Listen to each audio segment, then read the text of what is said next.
Vlog so guys मैले नयाँ फर्स्टमा चाहिँ आज मेरो न्यू एक्सपिरियन्स हो यो चाहिँ मेरो एफजेड V3 बाइकमा म चाहिँ आजबाट मोटो भ्लगिङहरू लाइफस्टाइल भ्लगहरू हाल्नेवाला छु।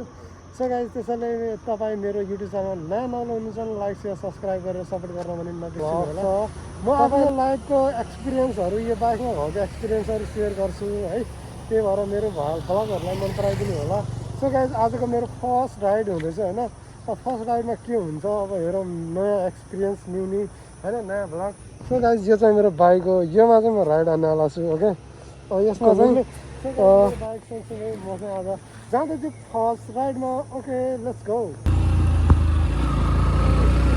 तपाईँहरूलाई मेरो भ्लगमा चाहिँ एकदमै स्वागत छ है। म चाहिँ आज फर्स्टचोटि भ्लग बनाउँदैछु मेरो युट्युब च्यानलमा।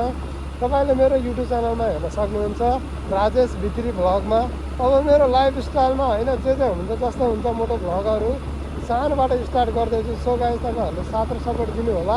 यो चाहिँ मेरो गाउँको होइन, यो लम्कीदेखि टिकापुर जाने रोड हो। यो रोड चाहिँ महेन्द्र राजमार्गसँग जोडिएको छ। सिधा गएपछि हाम्रो चाहिँ लम्की बजार आउँछ अनि मेरो गाउँ चाहिँ यतातिर छ। यो जङ्गलको एरिया हो, एकदमै सुन्दर देखिने भएको कारणले गर्दाखेरि चाहिँ यो मैले यो भएको एकदमै दामी छ। यो रोड चाहिँ महेन्द्र राजमार्ग भन्दा पनि एकदमै बवाल छ यो रोड चाहिँ। अनि त्यही भएर चाहिँ हामीले यो रोड चाहिँ अहिले क्याप्चर गरेर मैले मेरो भ्लगमा हाल्दैछु।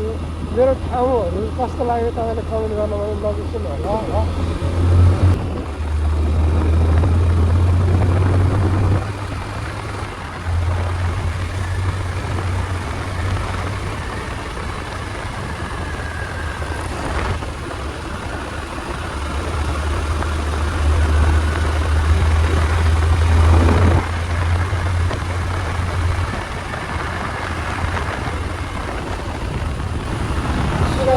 हाम्रो गाउँको कुरा गर्दाखेरि चाहिँ है एकदमै ब्युटिफुल प्लेस हो यो चाहिँ है। हाम्रो यता यो चाहिँ लम्की गरेपछि यतातिर साइडमा चाहिँ हाम्रो धनगढी आउँछ अनि त्यसपछि नेपाल बन्छ अनि हाम्रो चिसापानीमा छ। एकदमै घुम्ने ठाउँ एकदम बवाल छ त्यो ठाउँ चाहिँ। ढुँडागढी चाहिँ पनि एकदमै बवाल छ। अनि जो हामी अहिले यो गइरहेको रोड छ नि त यो हाम्रो लम्की यो चाहिँ हाम्रो लम्की एरियामाको रोड हो होइन, एकदमै दामी छ। किन भनेपछि यो छेउको लाइनहरू छ नि पुरा प्याक गरेपछि रोडहरू फुट्दैन है। अब हाम्रो महेन्द्र राजमार्गमा चाहिँ त्यस्तो छैन क्या, त्यही भएर सबै फुटिसक्यो। सो आज चाहिँ म खासमा मेरो फर्स्ट भ्लगमा चाहिँ मेरो फर्स्ट रिभ्यू होइन, फर्स्ट एक्सपिरियन्स आफ्नो बाइकको साथमा है। अब यो ग्रे कलरको बाइक छ मसँग है, यो एफजेड V3 एकदमै यो कलरको गाडी चाहिँ मैले किन लगेँ भन्दाखेरि चाहिँ मलाई मनपर्ने चाहिँ यो हो, निलो कलर हो, ब्लू कलर हो होइन। तर निलो कलर ब्यान्ड भएको कारणले गर्दाखेरि मैले चाहिँ ग्रे कलरलाई चुज गरेँ। एकदमै बवाल छ। हाम्रो यहाँ चाहिँ फुलहरू लगाइसकेको छ लम्की एरियामा। यो चाहिँ अब हाम्रो तलतिर पनि लगाउँदैछ। अब आउँछ हाम्रो लम्की बजार। अब लम्की बजार आइसकेपछि चाहिँ हामी अहिले रिटर्न हुनेछौँ जुन यो बाटो टिकापुर पार्कमा जान्छ यतातिर। जुन अब टिकापुर पार्क गइसकेपछि एकदम त्यहाँ घुम्ने ठाउँहरू चाहिँ पर्यटकहरू क्षेत्र पनि प्रख्यात छ यो होइन। त्यसपछि हाम्रो सिधा गइसकेपछि अनि यो पश्चिमतिर चाहिँ हाम्रो घोडागाडी ताल आउँछ। घोडागाडी तालमा चाहिँ एकदम त्यहाँ पनि फेमसै होइन। अब फेमस अब घोडागाडीमा पनि पर्यटकहरू धेरै आउँछन्। अनि त्यसपछि हाम्रो अगाडि गएर धनगढी आउँछ। धनगढीमा चाहिँ अनि हो अहिले आज चाहिँ हाम्रो काम यहाँ सुरु भइरहेको रहेछ होइन। डरो बवाल काम भइरहेको छ हाम्रो लम्की बजारमा चाहिँ। अब केही सुधार हुन्छ जस्तो लाग्छ। यो चाहिँ हाम्रो लम्की चोक हो। अब हामी यहाँबाट चाहिँ रिटर्न हुनेवाला छौँ है। अब स्पेसली हाम्रो चाहिँ लम्की बजार देखाउनु प्लानिङमा है। यो टिकापुर जाने बस चाहिँ यता लाग्छ क्या हाम्रोतिर। अब यहाँबाट टिकापुर कति किलोमिटर छ भने 13देखि 15 किलोमिटरसम्म सक्छ।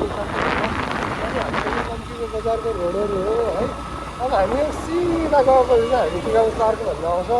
त्यही 14-15 किलोमिटर अथवा 15देखि 18 किलोमिटर यस्तै छ है। समथिङ भन्न सकिनँ त्यो चाहिँ कति किलोमिटर छ भनेर, बढीमा 14-15 किलोमिटर यस्तै होला। यो अब त हाम्रो गाउँ पनि एकदम बवाल रमाइलो राम्रो एकदम सुन्दर भइसकेको छ है। अब बजारीकरण हुँदैछ हाम्रोतिर। सो गाइस अब हामीहरूले घुम्ने भनेको एरिया यही हो। अनि बाहिर एरियामा जान सक्दैनौँ किन भनेपछि अलिकति त्यस्तै कामहरू पनि भएको कारणले गर्दाखेरि चाहिँ गाह्रो छ। त्यही हो, तपाईँहरूलाई मेरो भ्लगमा चाहिँ है इन्टरटेनमेन्ट बनाउनलाई खोज्दैछु।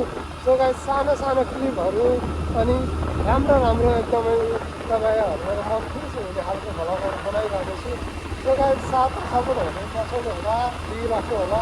यो चाहिँ मेरो फर्स्ट भ्लग हो।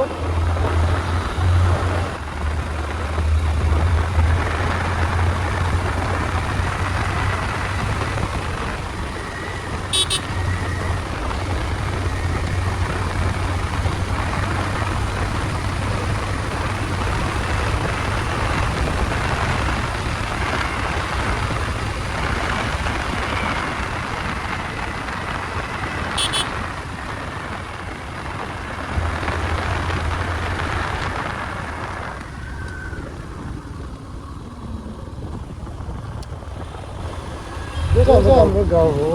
मेरो गाउँको नाम चाहिँ राजपुर हो है। अब यो एउटा हाम्रो यहाँ मन्दिर छ अनि त्यसपछि यो हरियाली भएको चाहिँ मेरो गाउँ है। This is my village. एकदम सुन्दर लाग्छ आफ्नो गाउँ होइन, जसलाई पनि आफ्नो ठाउँ आफ्नो गाउँ सबैलाई मनपर्छ क्या। फेरि त्यही माथि हाम्रो चाहिँ बबाल छ नि फेरि है, एकदम दामी छ अनि रोडहरू पनि बबाल छ। सो गाइस अब तपाईँहरूलाई कस्तो लाग्छ आफूको गाउँ र टोलहरूको बारेमा केही जानकारीको लागि है यसो कमेन्ट गर्नु होला के अरे। कुन ठाउँमा बस्नुहुन्छ भनेर कमेन्ट चाहिँ गर्न नबिर्सिनु होला। सो गाइस फाइनली अब आजको भ्लग यति नै। अर्को न्यू भ्लगमा फेरि भेटौँला। Okay bye bye, take care, safe journey.